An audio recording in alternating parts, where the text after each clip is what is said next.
What's up, guys? Quick tip. So since this one I changed the battery for Subaru, so this one I think it will work from STA2. So the passenger side is not working, if you see, but if I use this one, it worked. So what you're gonna do, all the window are up, you just have to press it, this one all the way down, and then wait 5 seconds. 1, 2, 3, 4, 5, and then go up. 1, 2, 3, 4, 5, and that one should work, as you see.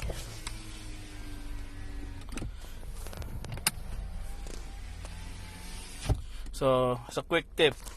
Now usually this is not broken, you just have to reset if you have dead battery, and then jump the car or something. Alright guys.